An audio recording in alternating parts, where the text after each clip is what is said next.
Late at night, when the world is quiet, Walmart becomes a different place. I never thought I'd find something terrifying lurking in the aisles, but I was wrong. You know, working at Walmart at night isn't what you expect.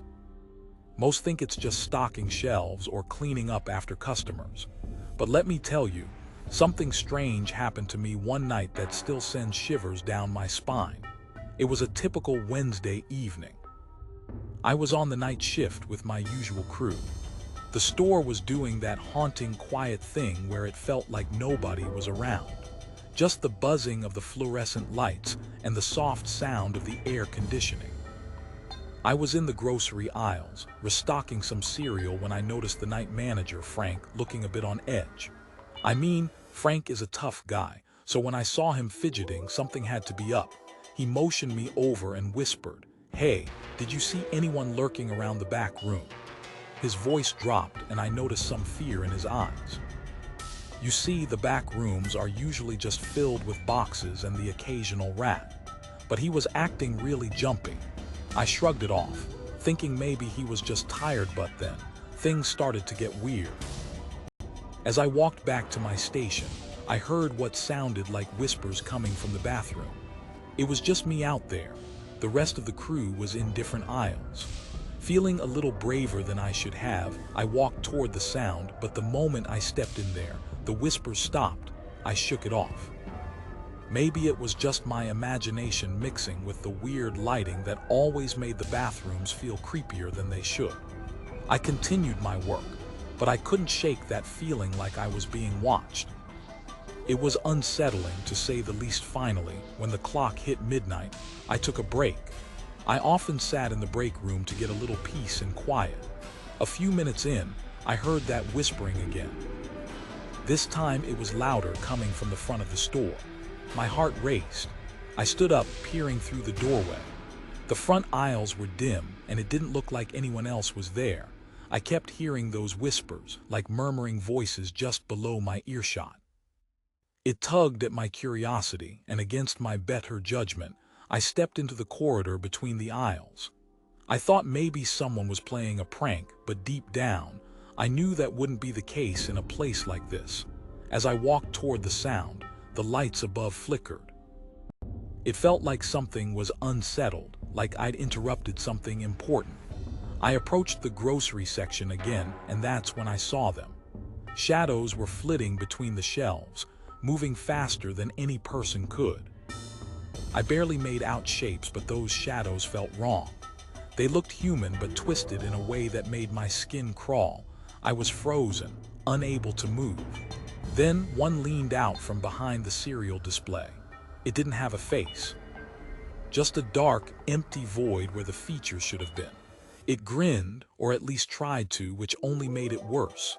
I stumbled backward, my heart pounding in my chest as I turned and ran. I bolted down the aisle, grabbing my phone as I went. I didn't dare look back.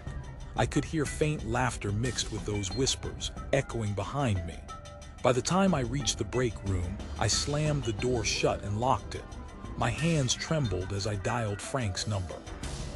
As it rang and rang, I looked towards the door, too petrified to take my eyes off it. I heard a soft tapping at the break room door, like nails softly scratching against the wood.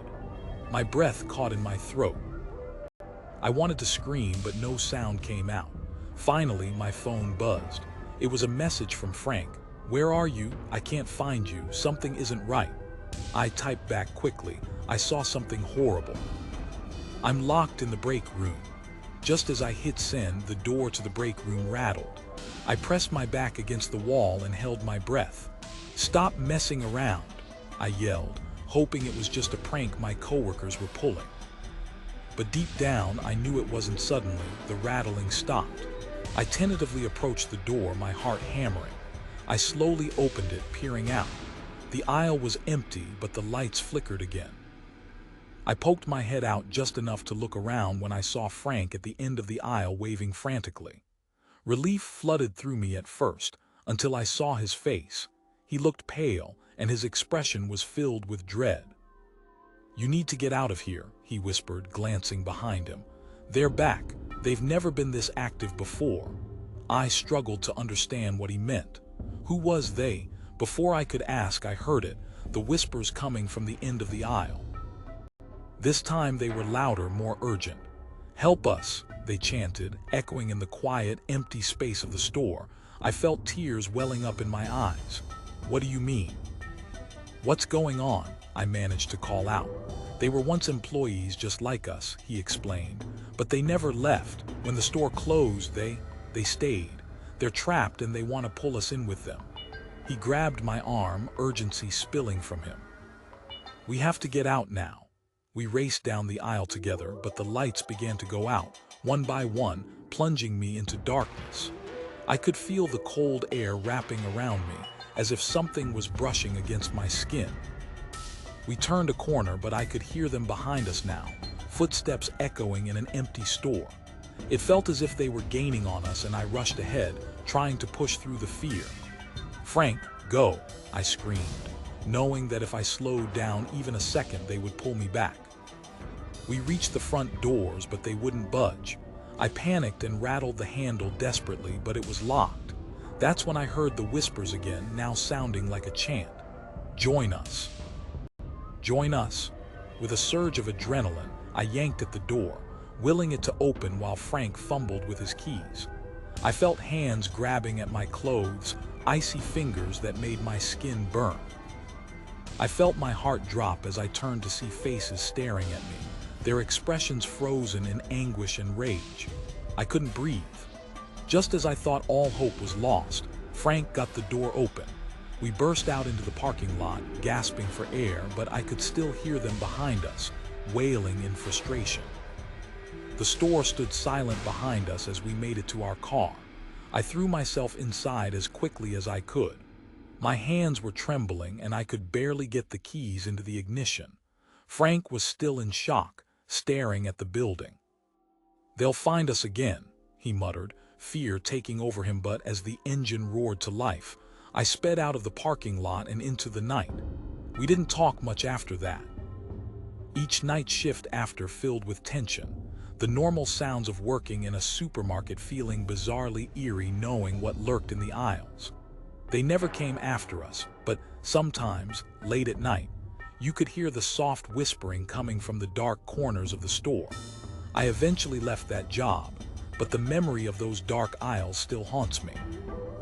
If you ever find yourself working a night shift at Walmart, just remember, you're not alone. And whatever you do, don't let the whispers draw you in. What do you think happened to those trapped souls? Want more unsettling stories like this? Follow for more.